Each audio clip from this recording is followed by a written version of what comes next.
श्री शिवाय नमस्तुभ्यम। स्वागत है आपका शिव पुराण शरद संहिता द्वितीय खंड 19वें अध्याय में ब्रह्मा और विष्णु द्वारा शिव की स्तुति करना। ब्रह्मा जी कहते हैं, नारद, कन्यादान करके दक्ष ने भगवान शिव को अनेक उपहार प्रदान किए। उन्होंने सभी ब्राह्मणों को भी दान दक्षिणा दी। तत्पश्चात शिव विष्णु अपनी पत्नी लक्ष्मी जी सहित भगवान शिव के समक्ष हाथ जोड़कर खड़े हो उनकी आराधना करने लगे। वे बोले, हे दया सागर महादेव जी, आप संपूर्ण जगत के पिता हैं और देवी सती सबकी माता है। भगवान, आप दोनों ही अपने भक्तों की रक्षा के लिए और दुष्टों का नाश करने के लिए अनेक अवतार धारण करते हैं। इस प्रकार उन्होंने शिव सती की बहुत स्तुति की। नारद, मैं उनके पास आकर विधि के अनुसार फेरे कराने लगा। ब्राह्मणों की आज्ञा और मेरे सहयोग से सती और भगवान शिव ने विधि पूर्वक अग्नि के फेरे लिए। उस समय वहाँ बहुत अद्भुत उत्सव किया जा रहा था। वहाँ विभिन्न प्रकार के बाजे और शहनाइयाँ बज रही थी। स्त्रियाँ मंगल गीत गा रही थी और खुशी से सभी नृत्य कर रहे थे। तत्पश्चात भगवान विष्णु बोले, सदाशिव, आप संपूर्ण प्रकृति के रचयिता हैं। आपका स्वरूप ज्योतिर्मय है। ब्रह्मा जी, मैं और रुद्रदेव आपके ही रूप हैं। हम सभी सृष्टि की रचना, पालन और संहार करते हैं। हे प्रभु, हम सब आपका ही अंश हैं। प्रभु, आप आकाश के समान सर्वव्यापी और ज्योतिर्मय हैं। जिस प्रकार हाथ, कान, नाक, मुंह, सिर आदि शरीर के विभिन्न रूप हैं, उसी प्रकार हम सब भी आपके शरीर के ही अंग हैं।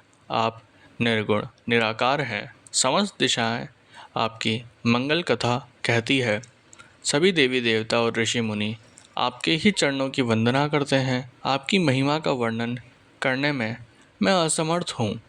भगवान, यदि हम सबसे कुछ गलती हो गई हो तो कृपया उसे क्षमा करें और प्रसन्न हों। ब्रह्मा जी बोले, इस प्रकार श्री हरि ने भगवान शिव की बहुत स्तुति की।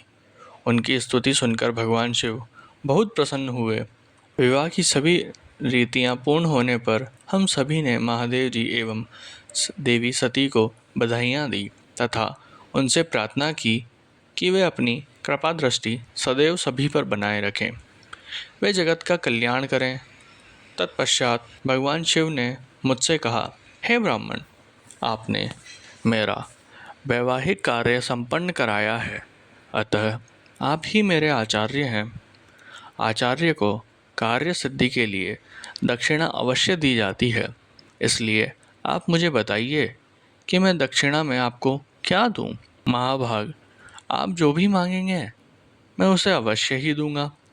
मुने, भगवान शिव के इस प्रकार के वचन सुनकर मैं हाथ जोड़कर उनके सामने खड़ा हो गया।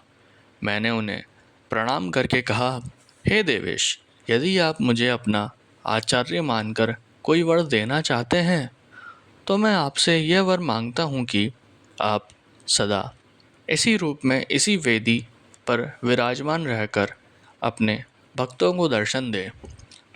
इस स्थान पर आपके दर्शन करने से सभी पापियों के पाप धुल जाएं। आपके यहाँ विराजमान होने से मुझे आपका साथ प्राप्त हो जाएगा। मैं इसी वेदी के पास आश्रम बनाकर यहाँ निवास करूँगा और तपस्या करूँगा। हे प्रभु, मेरी यही इच्छा है। चैत्र मास के शुक्ल पक्ष की त्रयोदशी को पूर्वा फाल्गुनी नक्षत्र में रविवार के दिन जो भी मनुष्य भक्ति भाव से आपका दर्शन करे, उसके सभी पाप नष्ट हो जाएं। रोगी मनुष्य के सभी रोग दूर हो जाएं। इस दिन आपका दर्शन कर मनुष्य जिस इच्छा को आपके सामने व्यक्त करे, उसे आप तुरंत पूरा कर दें। हे प्रभु, आप इस दिन सभी को मनोवांछित वर प्रदान करें। भगवान, यही वरदान मैं आपसे मांगता हूँ। मेरी यह बात सुनकर भगवान शिव बहुत प्रसन्न हुए। वे बोले, हे ब्रह्मा, मैं आपकी इच्छा अवश्य ही पूरी करूँगा। तुम्हारे वर के अनुसार मैं देवी सती सहित इस वेदी पर विराजमान रहूँगा। यह कहकर भगवान शिव देवी सती के साथ मूर्ति रूप में प्रकट होकर वेदी के मध्य भाग में विराजमान हो गए। इस प्रकार मेरी इच्छा को पूरा कर जगत के हित के लिए प्रभु शिव वेदी पर अंश रूप में विराजमान हुए।